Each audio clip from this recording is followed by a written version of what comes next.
What's good, everybody? RJ Sheldon here, back with another BD Boys episode. As you see on the screen here, my good brother James Muenchow, aka Jimmer. How we doing, brother? We got through one holiday. And we got two more to go. It's a stressful time, but a great time. The other one is just a good time. So we're still working through to get up to this holiday season. It's in full effect now, but we're gonna take it one day at a time. Love to hear that. Before we go ahead and start, cheers, brother. Good old Hey, cheers to banquet you, brother. here. You know I what got he's an got old over fashioned. there. Cheers. Absolutely. Got to kick this thing off right here. This is how conversations start anyway. I mean, you want good conversation. This is how it's going to happen. It's going to have to happen this way, but yes, sir. Good thing we started that off that way because our Packers went ahead and lost to the Lions 34-31. Tough game. As I pull up the stats here, give me a sec, me being not prepared. Jordan Love was 12 of 20 from the field, 206 yards throwing, 1 touchdown. Josh Jacobs had 18 carries for 66 yards and 3 touchdowns.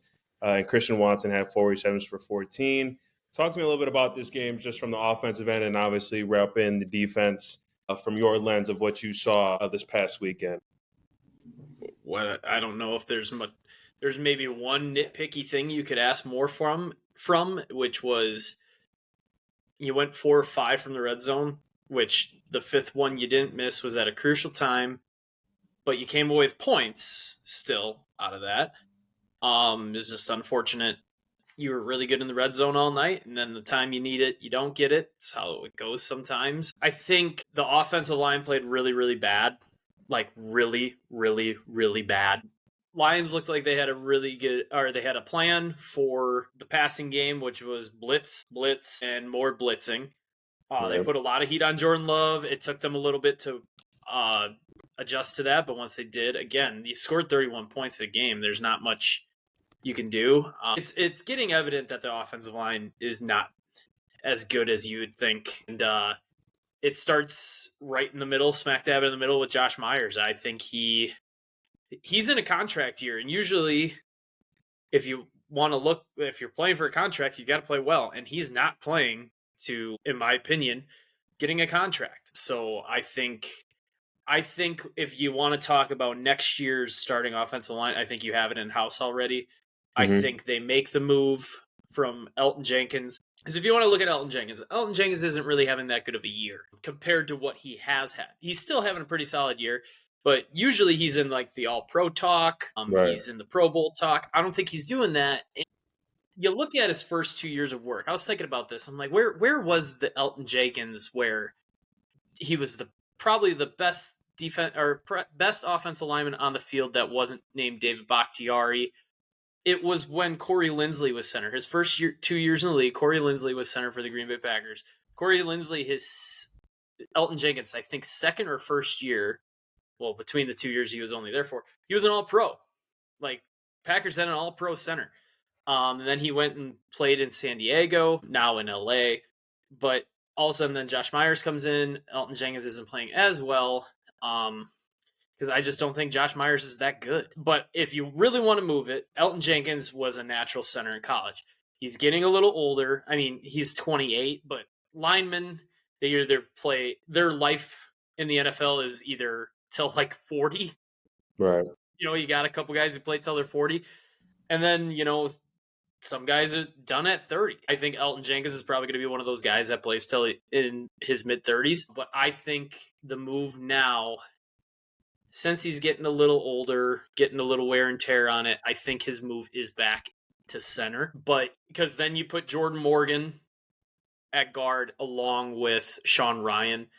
Or I think, because Elton Jenkins is really good. Like, I think he's probably the best lineman on the Packers as of right now by a very slim margin. I think Zach Tom is shaping up to be a mainstay at right tackle. Rasheed Walker, you really don't talk about Rasheed Walker, which is really good. Like, if you're not talking about a guy, it means he's not doing anything wrong. But I honestly, Josh Jacobs had what? He probably had like 17, 18 carries. Yeah. And he only had 64 yards, I believe. Yep. That's 66, close enough. That's not he had 3 touchdowns. Great. When you're in the red zone, He's getting the hard-earned yards, and he's punching in. That's not a good average when you're rushing the ball 18 to 19 times and you're only getting 66 yards out of it. That's not a good average. And considering that the Lions were down to their third and fourth, maybe even fifth defensive lineman on the interior, and you still can't push anybody, you still can't. That's not good. I mean, and that starts from up front. I think his number was 95.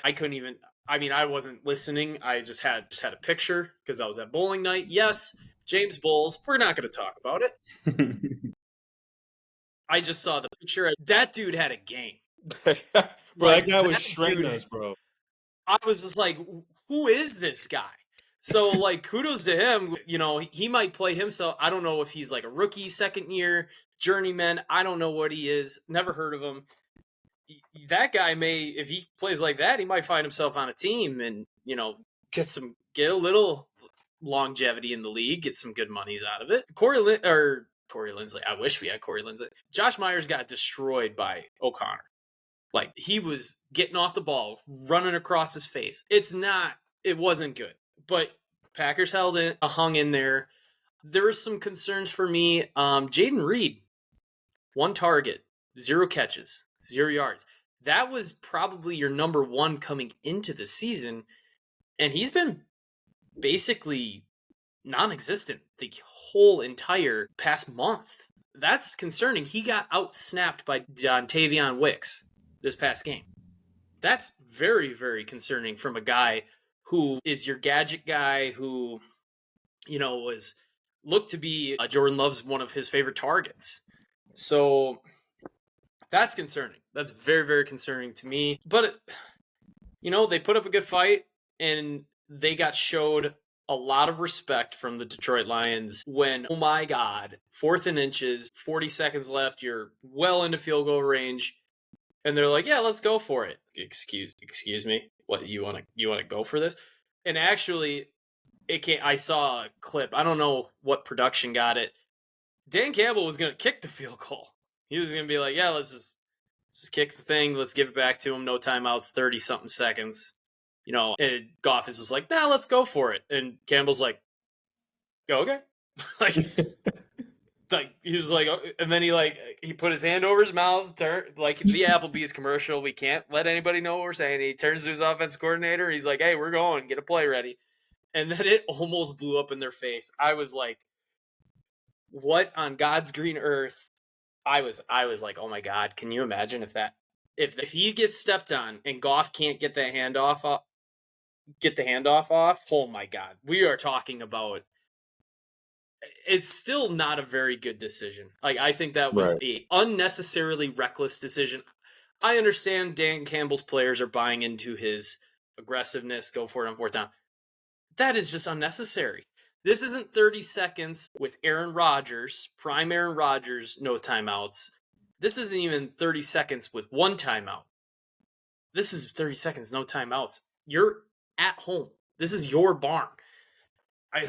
What? Like, okay. But it worked. Unfortunately, I saw the step and I'm like, and then he somehow got the handoff off, and then they plunged forward, kicked the field goal.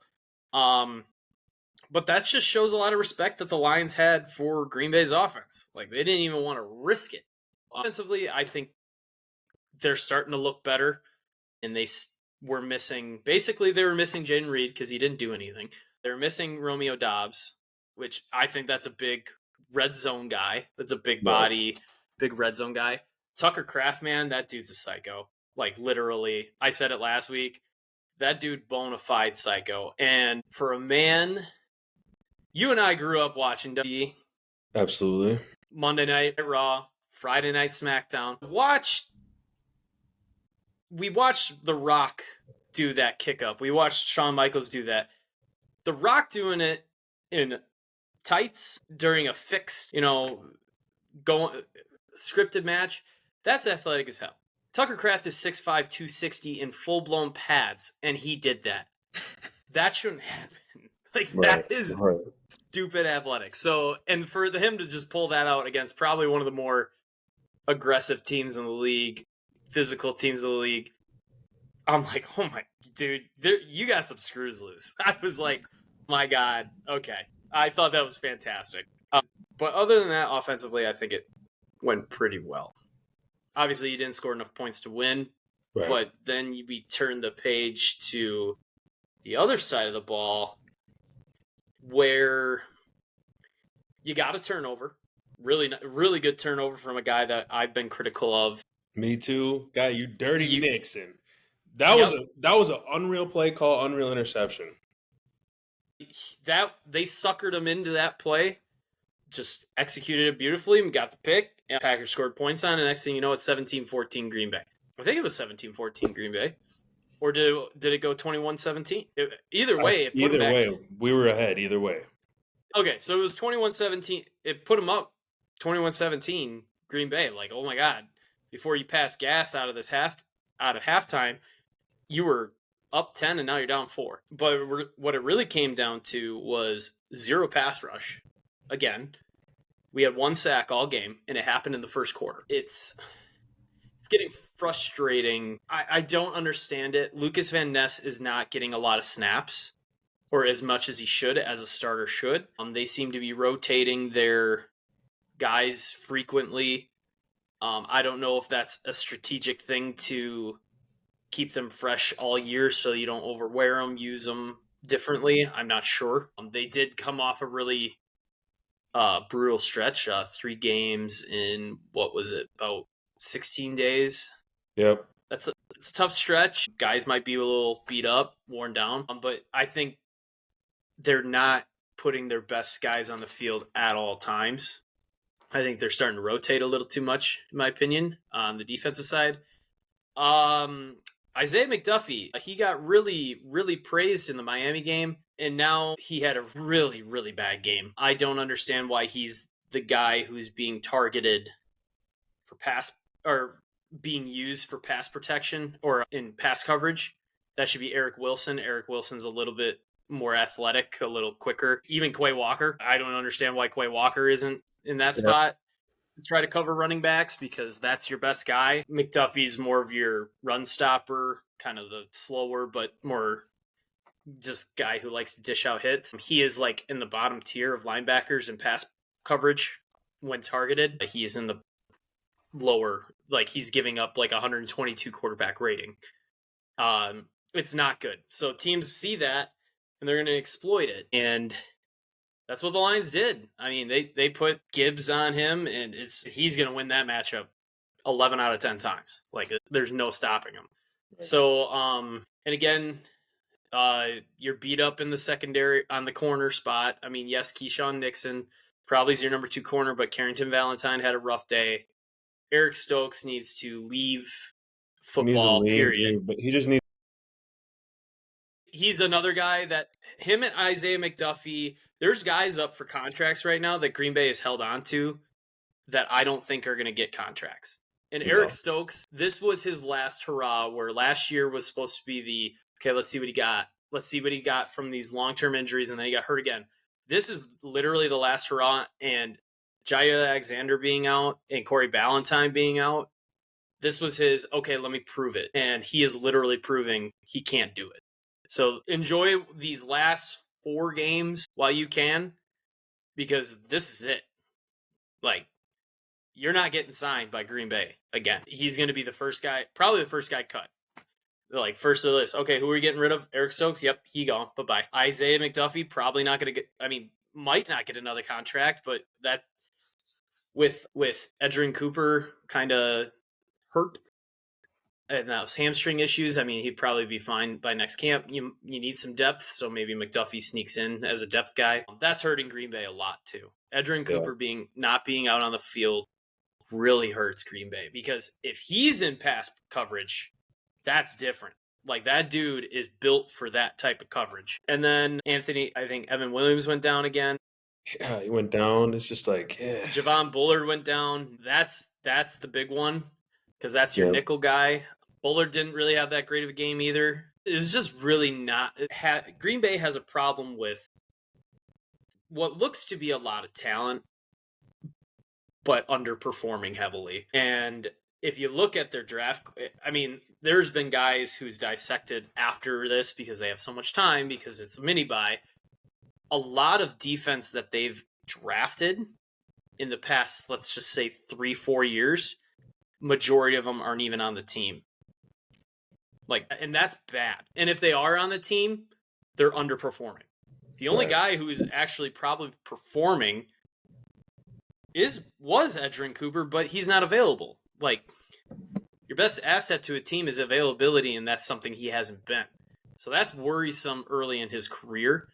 But Green Bay's got to figure that out. They figured out the safety spot. They figured out they need pass rushers. They don't have pass rushers on the team. They have Gary and Lucas Van Ness, both, what a surprise, underperforming. And then you got this Cox kid.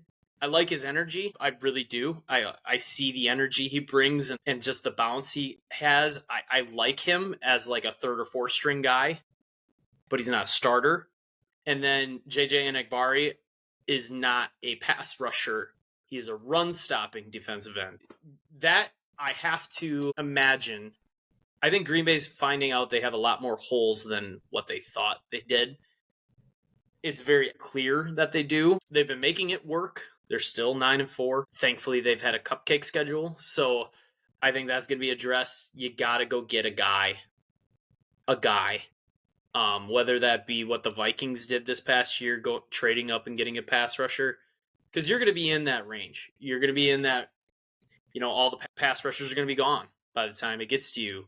Because they're in the playoffs. If you look at the NFC North picture, Green Bay really doesn't have much to play for because the NFC North is pretty much locked up. It may not be locked up, but it's away from them. It's run away from them. They have too much ground to cover where the Lions could lose, but the Vikings just have an absolute cupcake schedule going forward. They've had I looked at their schedule. I'm like, they haven't played anybody. They played one team this year, 2 teams, and they've lost both of those times. So, by the way, you frauds, Vikings. Can enjoy playing those bums that you play, and everyone's getting all excited. Once you play a good team, like the Lions, by the way, you lost. Like the Rams, by the way, you lost. Then come talk to me. Don't get out of here with the digressing Niners. Get out of here with the Falcons, who are horrible. You beat them by 20 points. Congratulations, you beat a really dysfunctional team at home. Wow, no one saw that coming. By the way, I picked them.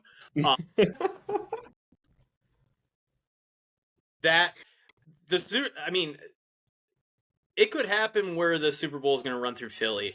I don't like that. I really don't like that because with the way Philadelphia is playing, they got a little bit of a run again last week by those Carolina Panthers. They're playing pretty good ball lately. Scaring. They covered too, I think. They covered easily. They were threatening to win. Yeah. It was only 22-16 game, and they had the ball last, and Bryce Young threw a pick. But that's what you want to see from a really young team in that situation of a dumpster. Right. Used to be dumpster fire in Carolina. It looks like after they sat Bryce Young down, calmed him down, coached him up a little bit, he's starting to click. Things are starting to click in that mind of his. Again, welcome to a James and RJ tangent. We've got on our tangent. So I think Green Bay has, if you win, you got a game coming up next week, a really tough game. But then you got, I think it's New Orleans after that. Yep. That should be a win. That should be a win. And then you got Chicago after. You got Minnesota after, and then you got Chicago. Yep. With how the Commanders are playing and how this 7 seed is starting to thin out, basically, they're dropping and Green Bay's still kind of rising. Green Bay's kind of in the position where they don't really have anything to play for. Now, if you win Seattle and then you win New Orleans and then you got the last two NFC North teams, potentially you could sneak a 5 seed out of it, potentially. But if the Vikings end up winning, because if Detroit locks up the 1 by the last day, they play Minnesota, they're going to sit everybody. Right. They may. I wouldn't be surprised if they didn't because they're addicted to doing psycho shit. They have a bye week. They might just say, well, let's just beat the piss out of the Vikings. Defensively, you hope to get Jair Alexander back. That is huge. Once that happens, I think things will be better. Hopefully Javon Bullard's injury isn't too serious, because if it is serious, then you got to kick Keyshawn Nixon inside, and then you got to continue playing the underwhelming and underperforming Carrington Valentine. You hope Evan Williams is not down, because then you're really stretching it thin at the safety position. So we just got to see how they come off this mini bye. It's Tuesday right now. They haven't even practiced. We got to see. We have a lot of time to see what's going on. But other than that, one last thing. This game was fishy. 100%. This game smelled really rank. Like, it did not. I've never seen. I mean, I shouldn't say that. I haven't seen that bad of an officiated game in a while, where there looked to be an agenda for the home team. And let me tell you why. I'm gonna take one of these, because I'm gonna need it, because I might get myself all revved up here. That game is totally different if there's calls made. 100%. You missed the hand to the head on Jordan Love. That's 15 more yards. That continues a drive. The really good attitude block from Amon-Ra St. Brown. Oh, by the way, that Kirk Herbstreit described. Look at this attitude block. Like, you want to talk about attitude, look at this block by Amon-Ra St. Brown. Oh, you mean the highly illegal block where he ripped his head off? Yeah, that's called illegal. And then we get to the horrible. I'm going to skip. There was probably one more. I'm going to skip over it, because this is where the game was decided. The horrible pick play. First of all, it was within a yard of the line of scrimmage. That's legal to do. Christian Watson looked like he wasn't trying to set a pick. Now, guys in the NFL are getting really good at acting and making it look like they're not trying to pick somebody. Even if he was trying to pick him, it's within a yard. He's still legal. You saw the flags come out as soon as that pass was completed and the touchdown was scored. If he drops that ball, no flags are coming out. That's fishy. That's numero uno for me. And then you flip it on the very next drive. The Vikings run an absolutely, positively, very, very noticeable pick. Like, the guy isn't even looking at the quarterback. He literally looks like a basketball player setting a pick. And Matt LaFleur is losing his mind for good reason. And so, but by the way, that's not a pick. So this game was highly. Lions, not Vikings. But yeah, sorry. Lions. The Lions set a very, very noticeable pick, highly illegal pick, and yet it wasn't called. I don't like being like, well, if the refs were better, the game's different. It is true. If the refs were better in this game and those two calls were made, even the third one, this game is totally different. I was kind of surprised they called the holding on Detroit in the last drive after that play down the field. I was kind of really shocked they called that, because with everything that went on, I'm like, well, they're going to get away with everything. So it's getting old. Detroit being like, well, the underdog attitude, it's us against the world. No, dude, they're starting to give it to you now. You're starting to get annoying, because the league is starting to give it to you. The sympathy card of them not being very good for how long is damn near over, and I think it is over. Like, we don't have any sympathy for you anymore. Some people are off your train because it's like, okay, you're good now. But they act like they've never been good before, which they really haven't. But you went to an NFC Championship game last year, probably should have won a Super Bowl, or probably should have went to the Super Bowl, maybe even won the Super Bowl. So it's getting a little old now. We get it.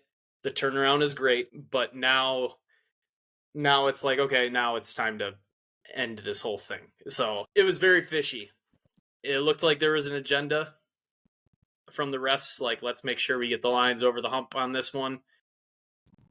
It just wasn't good. It wasn't a good look for the NFL officiating. No, I think I'm right with you on that. Definitely was fishy. Just some things for me. We have got to get Jalen Reed going. I don't know what the hell's going on with that. That's embarrassing. And it's just kind of like, all right, well, are we riding this Christian Watson wave? Don't get me wrong, which is fine. But it's I'm okay with it. We got to get our other guys involved as well. And that was just really weird for him not to go ahead and be incorporated.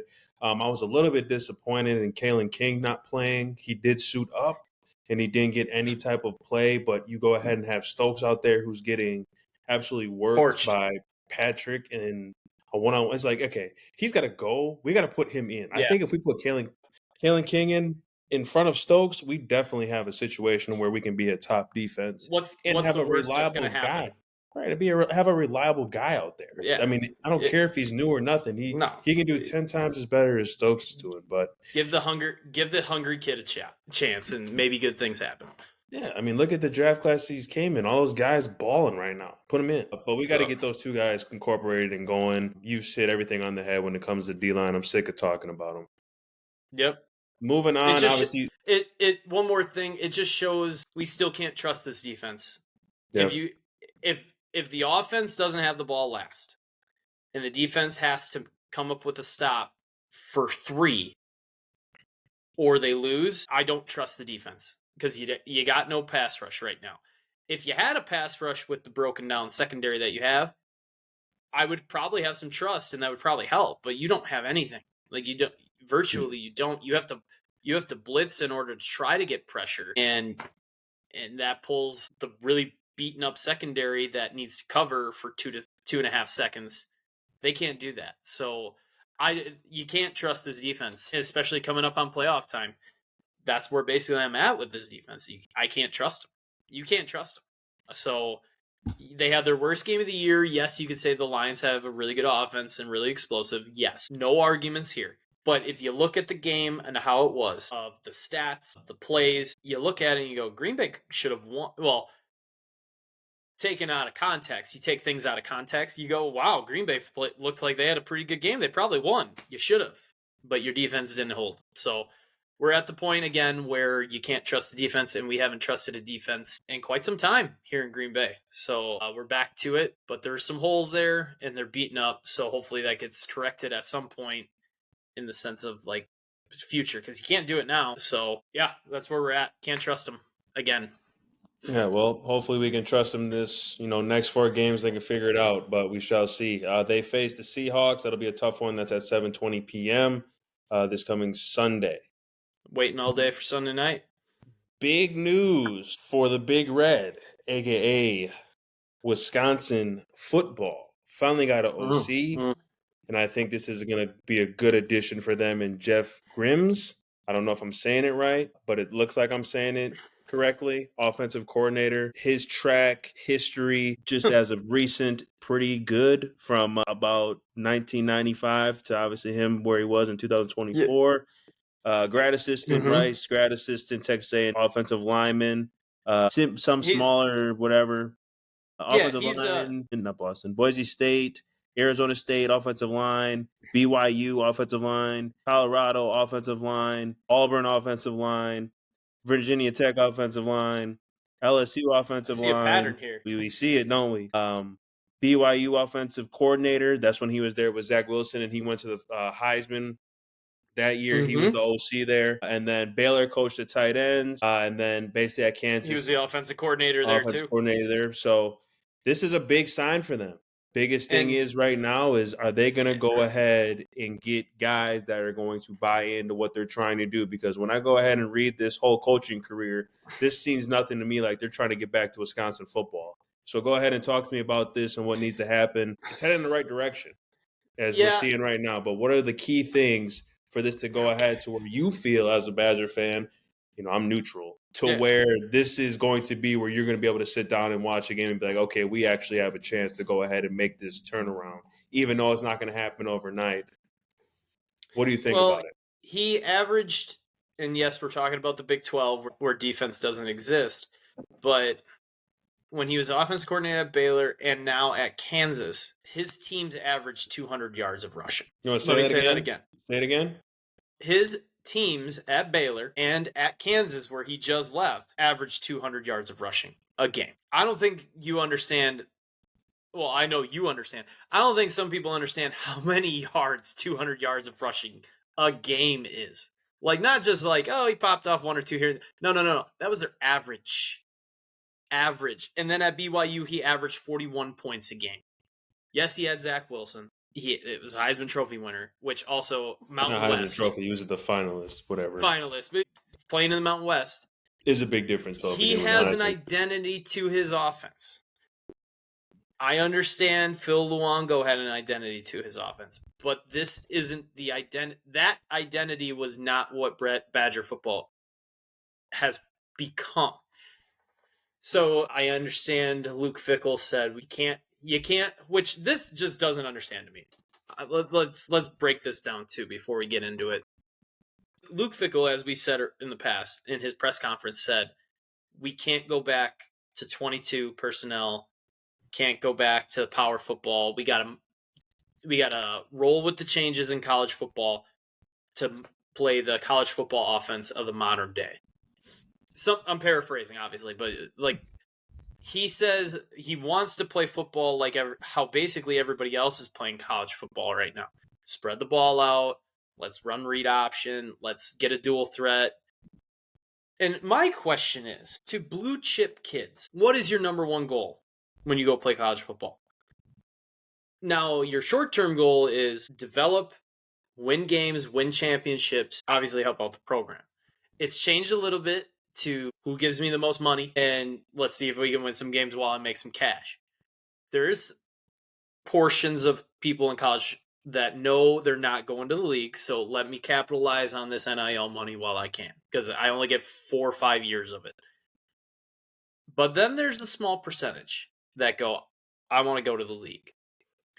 What is the league mostly, what is the NFL running for offenses right now? Because it ain't it's not spread offense read option. They tried that. They tried to bring that in, and it lasted for like 2 years. And Tom Brady said this best. Like Tom Brady, there's no quarterbacks anymore that are being prepared for the NFL. It's bring them in, let's win with them, and then once they get drafted, they're the NFL's problem. Like Tom Brady said, when he arrived at Michigan, he had a system that would develop him into an NFL quarterback. That's not what college football is now. Okay, let's go get this transfer kid. Let's give him a bunch of money to run this system for a year. Then he'll probably be gone to either go to the NFL or he'll go to another college for more money. And let's run read option. Let's spread the ball out and use speed across the. I don't understand when scouts look and go, oh, we got this guy who is running the spread option at Oregon. He looks like he can throw the ball really well. Caleb Williams, he ran the spread at USC. Oh, but then there's this other kid, JJ McCarthy. Yes, I'm going to use JJ McCarthy. He's running under center stuff with Jim Harbaugh. He's running some pistol, which you can call the pistol an abbreviated version of under center. You're just taking a 3-yard snap, but it's relatively the same shit. Let's go get, obviously you're going to take the Caleb Williams and you're going to take the kid from Oregon this year. But that JJ McCarthy kid, he looks like he was in a pro system and that he's trained and it can translate over here. I don't understand why Luke Fickell doesn't embrace that. Because then it's like Russell Wilson did the same thing. He was at NC State. He came to Wisconsin. They ran a pro system under center, play action, hand the ball off. And look how that translated in the NFL. He won two Super Bowls. I think it was 2. Well, I think he won it. Yeah, maybe 2. I think he won 2. I want to say he won 2. He beat the piss out of the Broncos. Maybe he only won 1 because he threw a pick on the It was 1. on the Yeah, goal line. 1. It was 1. But now he's in Pittsburgh having a great career, or he had a great career at Seattle, had a little bump in the road at Denver. Now he's in Pittsburgh lighting shit up. Like under center offenses. Yes, they're not exciting in the college football world. People want to see spread out the 5-star blue chip athletes that run 4.3s and just let them run all over creation. Let the quarterback who can also run a 4.3, 4.4 throw a 5-yard in route. And then guess what? The kid's just going to fly and take off. See you later. Instead of let's get under center. Let's control the line of scrimmage. Let's play off the play action. I don't understand why you can't go back to that. So I just wanted to throw that out there. I don't understand why Luke Fickell doesn't want to do that. It might entice some more kids playing quarterback to be like, you know what?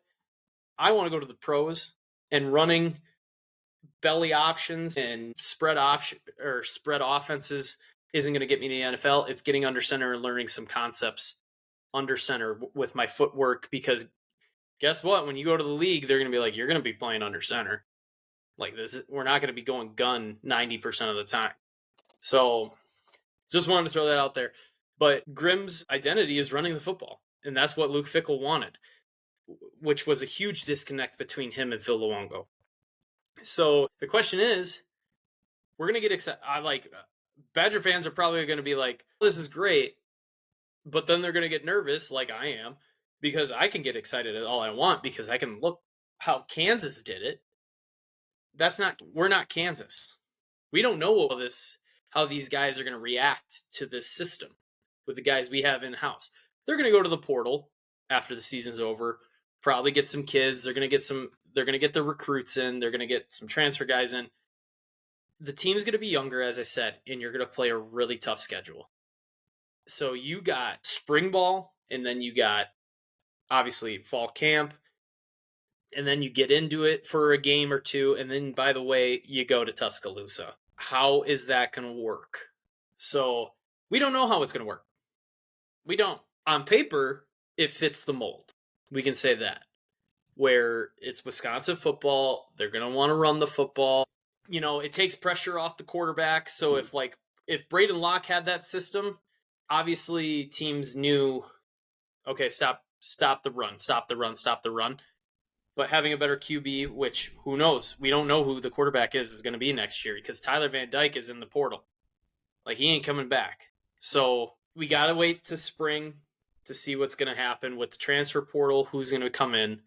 Once we figure out who the quarterback is, I think there is some rumors that the A&M kid, the Texas A&M quarterback right now, is looking to come to, I think the 5 schools I saw were like Iowa, Wisconsin, Syracuse, and 2 other schools. I think they might have been Big 12, looking to transfer out. I don't know. I just saw that. It could have been clickbait. I'm not sure.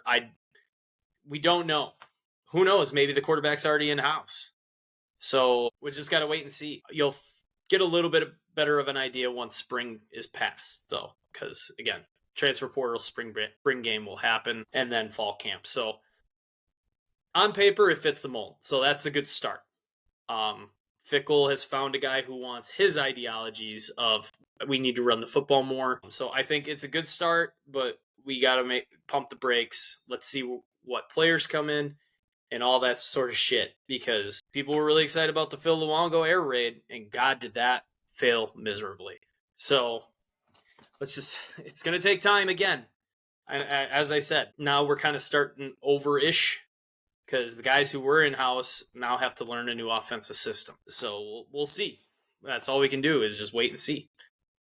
No, I'm with you on that, but head in the right direction. I mean, it's very simple. I think it's a step in the right direction. Get under center, man. Just get under center.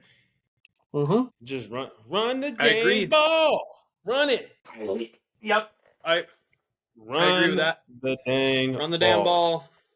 But we shall see, though. I'm excited, though. It's always good to see when you got, I know people, we've been through this, but it's always excitement, because if it does hit and you do got guys that are bought in, you see it first game, or you see it, you're reading about it like, hey, this guy's doing this, or this guy on the defensive end is looking like a monster, or we got a quarterback that actually is leading out here. We actually got running backs. We got coaches. We got people bought in.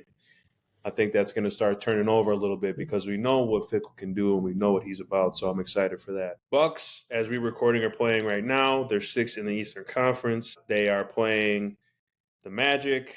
They're up now by 1. So hopefully I'll just call that a win. Hopefully they go ahead and play. They go ahead and face the Cavaliers on Friday, and then they face the Wizards on Saturday. What are your thoughts right now up to this point, man? About the same as last time. It looks better. Sometimes they still can't. They're still not winning big games. Like they haven't beaten the Celtics in a regular season since last year, where they blew them out by like 40 at home or at the Pfizer. So Chris Middleton's back. They're going to work him in again. It's I think there's still some moves to be made, but maybe not. Maybe they try it. I don't know if you want. I don't see the team improving unless you move somebody. If you want to be 5th in the Eastern Conference, 5th, 6th, then you keep it as is. But if you want to try to make a push, then somebody like Brook Lopez, Bobby Portis, Pat Connaughton, which Pat Connaughton actually is probably not going to get traded. I would probably buy him out because he's fucking useless. But other than that, I don't know how you're going to make this team better unless you move a bigger piece like that. But it's a long season. It's only early December, so we'll just wait and see on that. Hopefully they can maybe get into a final for the NBA Cup. I think that would boost morale quite a bit just to win something. But we'll see. It's hard to change things when the season's so long. So as of right now, we're good. They have the talent. Yeah. So it's hard.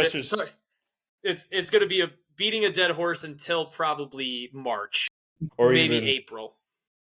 Maybe even May. So, maybe even May. If they make it to May. Season. So they'll make it. You just got to see how Chris Middleton's ankles hold up and then just see if the system that they're in with Doc gets better, which it has. It has drastically gotten better from what we saw at the beginning of the season. So nothing really new for new thoughts. They're an extremely talented team, and they're going to win through their talent. Let's just see if they can start winning as a team more so now instead of Giannis having to drop 33 and then Dame having to drop 30.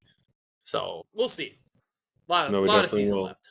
Giannis is the best player in the world for the NBA. Anyways, moving on over to something that obviously you want to hit before we go ahead and get into Jim Bob Cooter picks of the week. College football playoff bracket has dropped. You have the Oregon Ducks, 1 seed. You got the Georgia Bulldogs, number 2. You got Boise State, number 3. You got Arizona State, 4. And then we go to the 5. We got Texas Longhorns. For the 6, we have Penn State. 7th, we have Notre Dame. 8, we have Ohio State. Where's the good old 9 here? My bad, horrible eyes. 9, we have Tennessee. 10, we have Indiana. And 11, we had SMU. What sticks out to you about this? 11 SMU and 12, 12 Clemson. Excuse me. My apologies. What is this? What sticks out?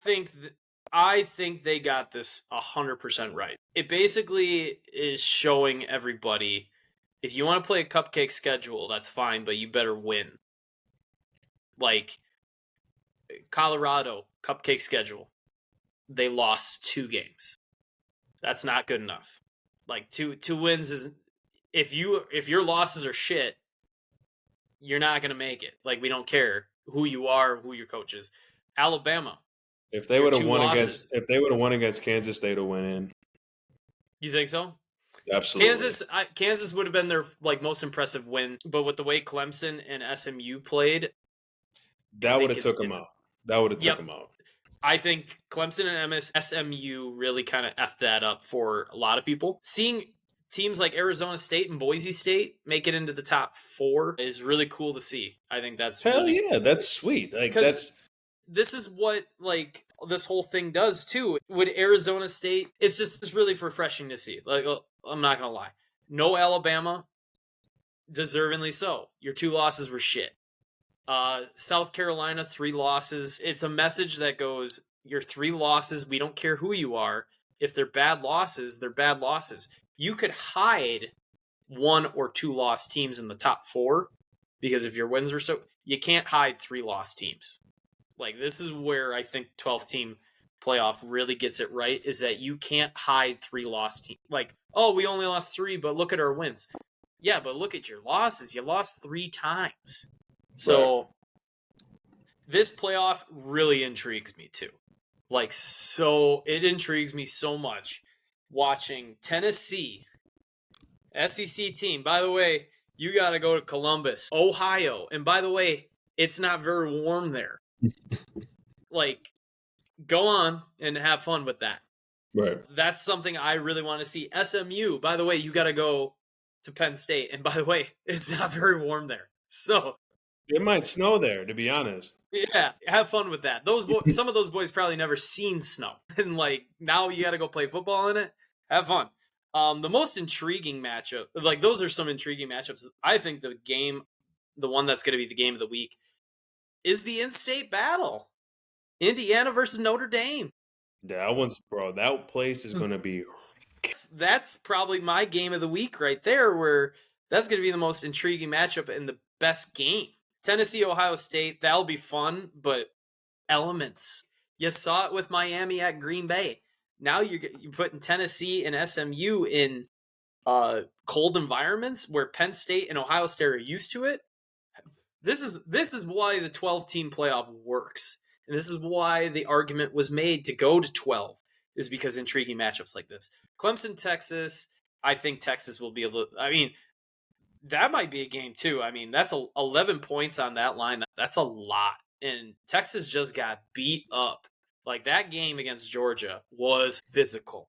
I loved it. That was such a great game. Loved it. I was at 3rd Street Market in Milwaukee this past weekend, and I was watching it, and I was with my brother and his sister-in-law and my girlfriend, and they were like, "Hey," I'm like, "What's going on?" They're like, "Can you stop watching football?" I'm like, "No."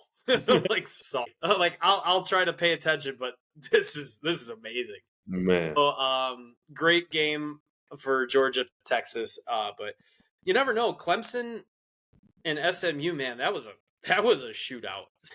I think they got it right. It makes for some intriguing matchups round 1. You might get the rematch or you might get an Ohio State Oregon or a Tennessee Oregon. That's a high flyer. Wait, or do they? I'm not read up, very unprepared. I'm not sure if they run a hard bracket like they do in college basketball, where you just follow your bracket, or if they do the NFL where the lowest seed, or if you're the highest seed, you always get the lowest seed possible. I'm not sure on that. If it's a hard bracket, you're looking at Ohio State, Tennessee versus Oregon. You're looking at Clemson, Texas versus Arizona State. You're looking at Penn State, SMU versus Boise State, and then Indiana, Notre Dame versus Georgia. If it is a soft bracket, we'll talk about that next week. Because we'll talk about that in 2 weeks because they don't play till next week. So I'll have to do some reading up on that. We'll talk about that next week. But then once you get into the quarterfinal games, that's where you might start seeing some blowouts because, again, I respect Arizona State and Boise State in the sense of you got your rankings. It's full. You had a really good season. You had some things go your way with big teams getting some losses and you winning and just keep going up. But like Texas, Arizona State, that might be a blowout because now we start getting to neutral sites too. And then SMU, Penn State versus Boise State. If it's SMU, get ready for points. And if it's Penn State, you never know. Boise State has in my opinion, probably the Heisman Trophy winner in their running back. I don't know. I don't know the system of the bracket, but Georgia versus Indiana or Notre Dame, you start getting some bigger. You play the game. Yeah, exactly. You play the game, but that's where I start seeing it getting thinned out. That's what I'm saying. Like, honest to God, this is how I picture it. And obviously, let you continue. But like, you go ahead. First off, this is wonderful for college football. This is everything so good. we want. This is like March Madness. Okay, it's like March Madness right now. This brings back the casual fan of college football. Like, it's not like my dad is a casual fan of college football, but every year before this, it was okay. So Alabama's getting in, Georgia's getting in, and then Ohio State. It's like between Ohio State, Oregon, and then miscellaneous. Who's going to be the sacrificial lamb this year? Last year was a little different, yes, with Michigan, Oregon, Texas, and fourth team. Was it Notre Dame? Who's the fourth? Washington. Like, it was a little refreshing last year, but man, this year it's just like there's so many possibilities. And guess what? You play the game for a reason. Who knows? Maybe Notre Dame catches hot and beats Georgia. I don't think it's going to happen, but never know though. Who cares? Like, it's good. It's going to bring the casual fan back. So I think this is great. I think this playoff, this 12-team playoff, I think they got it absolutely right because it also rewards the teams that win the games on their schedule. They're not going to reward names now. Just because you have a name doesn't mean you're going to get in. Alabama. Like, we don't care. You lost 3 games. 2 of them were to unranked teams in Vanderbilt and Oklahoma. Sorry. You should have won. So I think this is going to be great. They play next Friday, actually. Friday and Saturday. So one Friday game on, that's Indiana, Notre Dame, and then the rest of them are Saturday. So I think it's going to be great. I can't wait. No, it's going to be nice. Some of those, looking at where they're playing on, I know the Friday one's on ABC, and then Saturday they're playing on TNT. Dude, you got That to get is the inside of the incredible. NBA. You Bro, just know the inside guys are going to be there. well, they They just got got to to. do it. They should just do it. That would be awesome. Uh-huh. But yeah, no, it's exciting. But yeah, all that you Yes, just sir. said is your Jimmer said that is next week. Here we go, dude. Jim Bob Cooter picks Oh, of the boy. week, man. Here I we kept go. track. I kept track last week. Didn't go so well. We're gonna delete that because I won 2 games. You should not I go. won minute. This is where I say, everyone take notes, hedge my bets, and fade my bets hard. Because if you faded my bets, you went like 10-2 last week, and boy, you're swimming in money. It's the holiday season. It's the time for betting because then you can buy your Christmas presents. I don't Hello. recommend it, but you know what? You can do that. So we're gonna delete that page because that is horrible. I went 2 for 10, 2 for 8, whatever it was. I only won 2 games. So let's try to be better this week. Well, here we go. Let's go ahead and rattle them off here. Yep. Thursday night football, Rams versus the 49ers. San Francisco is getting 2.5 at home. I'm going Rams. Cowboys versus the Panthers. Carolina's getting 2.5 at home. They're favored. They're favored. This has to be the first time Carolina's been favored in like 2 5 years. years. 2 years. I said 5. Might be 2.5. 5. In Carolina? Cooper Rush is still playing, right? Yeah. Give me the Carolina Panthers. Oh my God, That's I a can't good believe man. I just said that. That's a good man. Chiefs versus the Browns. And they were 2.5, huh? Yes. That's the a 2.5 trap. Panthers was Okay. 2.5. Chiefs versus the Browns. KC's getting 4 on the head. Oh my God. I'm sick of Kansas City. But I think they roll. I think they cover this week. I mean, it's in Kansas City. No, it's not. It's in Cleveland. I'll still take the Chiefs. I think Cleveland got spanked last week. I think Jameis is going to throw 3 picks maybe. I don't know. I just can't trust Jameis. He might throw 5 touchdowns. I don't know. But the Lord is trying to save him from pick sixes. So let's see if that works. But I'm going to take the Chiefs -4. Prize picks for definitely individual stats. Hammer whatever Jameis Winston throws. Jameis, hammer it. Even if it's only 1 pick, hammer it. Whatever it is, hammer it. Dolphins versus Yep. Texans. Texans get 3 on the head. That one's in Houston. I'm going to go with Houston. I think with that pass rush that Houston has, I think that's going to cause Tua some problems. So I'm gonna take the Texans, and they're only getting 3. Yep, 3 on the head. I'll take it. Excuse me. Jets versus Jaguars. The Jets are getting boy. 3.5 in Florida. Jags. They didn't look good last week, but man, I like home dogs, and with that hook, the Jags just are tough at home. New York's been playing in cold weather. Now you got to go down to Florida, South Florida, where it might be 80 and humid. You know, your body ain't ready for that. So I'm going to take the Jags. Sounds good. Commanders versus the Saints. Washington is getting 7 on the head. That one is away for the Commanders. Oh, it's inside. That's a lot of points for a road team. I'm going to take the Saints. You know what? That leaves a lot of room for a backdoor cover. I'm going to take the Saints on that one. +7, that's a lot of points for a home dog. So I'm going to take the Saints. I think their defense is tough. They played really well against LA last week. They got a win, or 2 weeks ago. They got a win last week, or they got a win last week, even though it was against the Giants. I'm going to take the Saints. I like the 7. The 7 number is really convincing. If it was like 5.5, I'd probably take Commanders. I like the 7. Ravens versus Giants. The Ravens are getting 15 points, and that is away in New York. I'm getting low on firewood back here. 15.5. 15 on the head. I need more firewood. Give me the wood. Back it up right back here. And you know what? Throw it. I'll stack it. You don't even have to worry about it. Just dump it right there. I'm taking the Giants at 15. That is a lot of points. I am desperately low on firewood. Just back it up right over here. And the Giants got a good D line, so that I'm they've I'm been not worried playing about tough that ever at all. since Drew Lock. Ever since Drew Lock came in, they don't look as horrible on offense. And they're at home. I don't know. So that's 15, man. That's so many points. I feel that's going to So hit because Lamar doesn't run anymore. He wants to be a pocket passer, so I'm liking that 15. I would do it right I with think you. maybe the Ravens are going to get up 21. Giants are going to backdoor cover this thing. So I'm going to take that 15. That 15 is just too much. Even in the NFL, 15 is so much.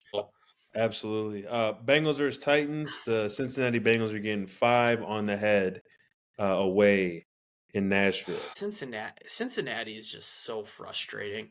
Like, they look so good at times, but they look so bad at times. I'm going to roll with them, though. I think they might score 45 in this game. Jamar Chase and T. Higgins right now are just lighting it. I mean, T. Higgins didn't really do much, but Jamar Chase, man, and Joe Burrow right now are on such a wavelength that's so dangerous. So I'm going to roll with Cincy -5. If it was a touchdown, I might have taken the Tennessee, but 5 points, I can deal with 5 points. Sounds good. Especially in good weather, good-ish weather. Nashville isn't that cold. Yeah, it's so nice in Nashville. They'll be fine. Yeah. Patriots versus the Cardinals. Arizona Cardinals. This one is at home for them. They're getting 5.5. I'm rolling with Arizona. They got stomped last week against the Packers' upcoming opponent, the Seattle Sea Chickens. But I think they're like, well, you got shit kicked out of us. You got a cupcake team coming in. I'm going to roll with that 5.5 on the Cardinals. Colts versus Broncos. Denver's getting 3.5 at home. What? That's it? That's it. Give me Broncos country. Let's ride. Bills versus Lions. That's it? Oh, my God. 3.5. Bills versus Lions. Be a pretty big game at 325. Oh. Detroit's only getting 2 on the head. It's in Detroit, too. Yes, it is. Man, the Bills. I tell you what, Josh Allen is really making a case right now, saying that he's the MVP. Because Saquon didn't really do much last week. I still think, I mean, if Saquon still has like 2 or 3 more good games, I think he should get it. But Josh Allen right now is making it really tough on everybody, being like, what the hell? So give me the Bills plus the points. I think they had bounced back. They just got that defense, man. The Rams just, wow. That was such a track meet. I was out of breath. So give it. This might be the same thing. Like, honestly, actually, you know what? That mini bye for Detroit is gonna do wonders. I gotta go with the Kitties. I'm gonna change. I'm gonna go Lions -2.5. I think that mini bye for them is gonna pay dividends in the sense that, and because the Bills just. The defense. This is such a tough game. What's the over? I want the over. Take the over. We'll go ahead and just say over on that one. No, I'm gonna take the Bills. I'm gonna go with my original thought. I'll take the Bills. I'll take the Bills. Bills it is. I gotta pick games, but hammer the over. Hammer the over. Buccaneers versus Chargers.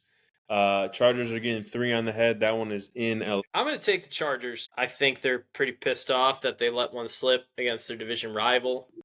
Oh, the Chiefs, thanks for that, because we had to endure that bullshit again. But give me the Chargers. I feel like they'll bounce back at home. Then we got the Steelers versus the Eagles. Philadelphia is getting 5 on the head at home. Ooh, this is game of the week right here. Absolutely. 100%. Get the towels out. Wave them around. I'm going to take the Pittsburgh Steelers. Love that. I'll take the 5. I mean, it is in-state rivalry, man. I mean, it's hard getting in Philly anyway because those fans are nuts. But I think that defense and Sussy, I'm pretty sussy for Russie, as Barstool Sports says. I think that defense is playing really well, and I think Russell Wilson is starting to play some of his best ball in the past 3 years, ever since being traded from Seattle. I like the 5 points. Give me the 5. I think they're going to bottle up Saquon. I think they're one of the very few defenses that can stop Saquon and make Jalen Hurts beat you, because they just have the defensive line to do it. So give me at +5. I'm gonna hammer TJ Watt with two plus sacks on 2 sacks. That's a good call. The Prize Picks. Yes, This sir. is a TJ Watt game, and I think he's gonna They've show been winning that. games without him wreaking havoc on. If he starts, you better hang on to your AFC. Better watch out because that's gonna be scary if he gets going. Right. And then last but not least here, Packers versus Seahawks. Packers are getting 3.5 on the road. The history of Green Bay going to Seattle has been not good. Seattle has been playing very good football. I am going to pick the Seahawks to cover, but the Packers to win. I'm going to win by a hook. Packers are going to I think it's going to be a very tight game. I think Seattle likes to throw the ball a lot. I mean, they like to ground and pound too. They're a really balanced team, just like Green Bay. They have 2 really good running backs. It's going to be another game of running backs versus linebackers, which I think the Packers lose a lot. Green Bay, with their offense starting to come alive here, keeps them in it. I'm going to take the Sea Chickens plus 3.5, but I think Green Bay is going to win by 3. So I'll take the win by a hook, but it's I don't like it. I don't like that number as a road favorite in a place where Green Bay hasn't played well in recent history. When it goes back to the Fail Mary, which is 2009. You've had some really rough goes of it ever since going there. I don't think they've won in Seattle in a long time. They haven't won. They didn't win the Fail Mary. They didn't win 2014. Still have nightmares. And then I think 3 years ago, Aaron Rodgers went there. They had a 21-3 lead, and they lost 24-21. You just haven't had really good games in Seattle. It's just hard for me to. If they had success in Seattle, I mean, this is a different team too. This isn't that same team going into Seattle. Different coach, the whole 9 yards of it. I just don't like that number. If Green Bay was road dogs, I'd be taking Green Bay. But I don't like them being road favorites in that environment. I'm gonna go Seattle plus 3.5. I don't like doing it, but when it comes to my wallet, I do things to improve it. So we'll take the 3.5. Love that. The last time the Packers went ahead and won in Green Bay was 2008. Last time Green Bay won in Seattle was 2008. Was in 2008. The last time before that was 1996. Jesus Christ. I don't remember that game, 2008. I'll have to do some research and look into that because I don't remember that game. But that's all right. But yeah, we're going to. Oh, I'm sorry. The Fail Mary was in 2012.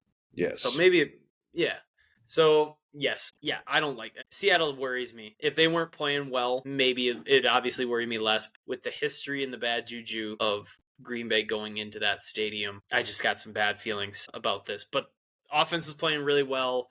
Again, if you get Jair Alexander back, that'll help. But this, I don't know if Edgerrin Cooper, I think he's not eligible to come off IR yet. I think he might have one more week. If he is eligible to come back and he does play, that helps tremendously because, again, I think this is going to be the defense did one thing really well last week, which was stop the run. I think if you make Geno Smith throw the ball, you could have a chance. Now, I understand Geno Smith's been playing some really good football as well, but I think if you make them one-dimensional, make a play. Keyshawn Nixon pick, Jair Alexander pick, Xavier McKinney pick, something to steal a possession. I don't know what the weather's going to be like in Seattle, off the coast there, so we'll figure it out. I think if the weather conditions are bad, I think Green Bay wins. If it's clear and everything, I think they win, but closer. I think like a last-second field goal. But if it's a bad game, I think Green Bay can control the run game on both sides of the ball, which will help because they both play in those shitty conditions. So I'm still rolling on Green Bay. I'm going to stick to it, but I think Seattle's going to cover this one. I think it's going to be a close one. Well, there it is for my good people that are listening. You guys have a wonderful weekend. Good time. I'm empty, bro. I gotta Perfect get time and clear. You guys give yourself some grace to go ahead and chill out, watch some beautiful games. You guys, we will see you sooner rather than later. Peace out. Make good choices.